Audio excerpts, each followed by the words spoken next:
A heartbreaking story of struggle and hope. The story of Terhemen.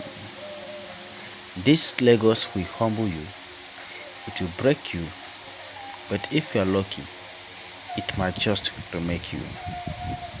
That was what Terhemen whispered to himself every morning at 4 a.m. when the city was still dark and his stomach was still empty. Terhemen left Benue State with nothing but hope in his pocket and his mother's prayers ringing in his ears.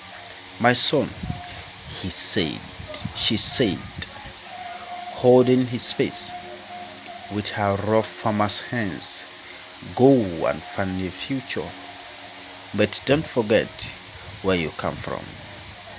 He promised he wouldn't. Promised he would send money home.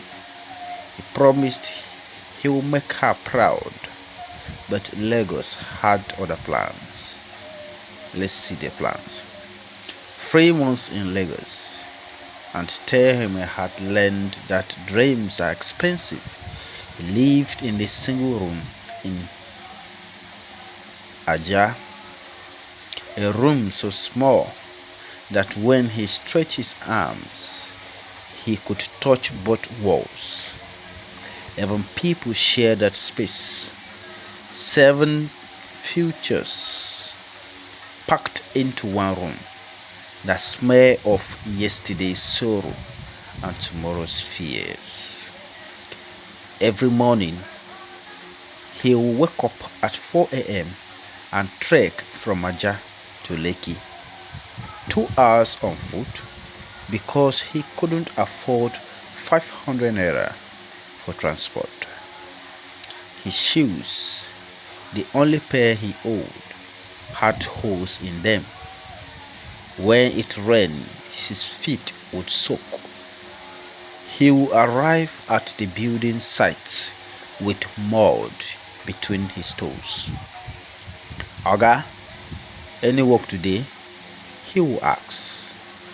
Some days they will say yes, but most days they will say no. On the good days, he would carry cement bags under the hot Lagos sun. His back would scream, his shoulders would burn, but he would smile because 2,000 naira was 2,000 naira. It meant he could eat. It meant he could send 500 naira home to his mother. On the bad days, he would just sit there and watch other people work, watch them eat, and watch them leave.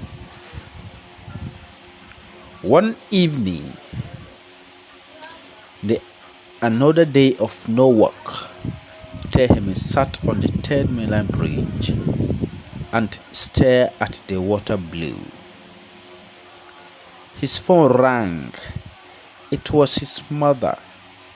"Terhemen, my son, how are you doing? Are you eating well? Have you seen your breakthrough?"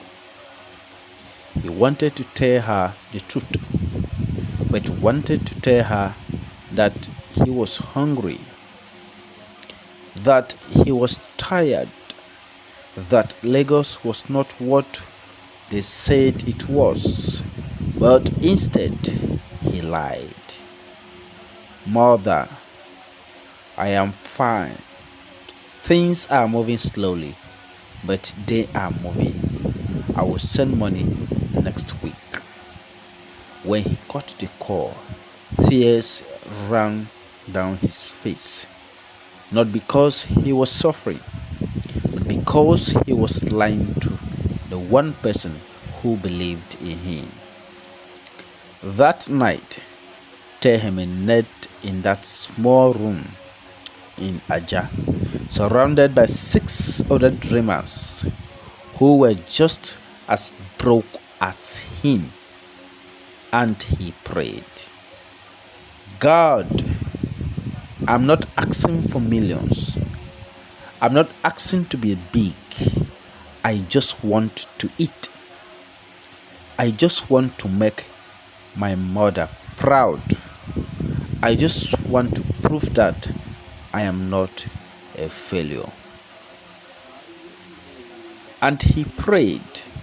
One of his roommates, an older man, called Baba Sule and placed a hand on his shoulder. My boy, Baba said,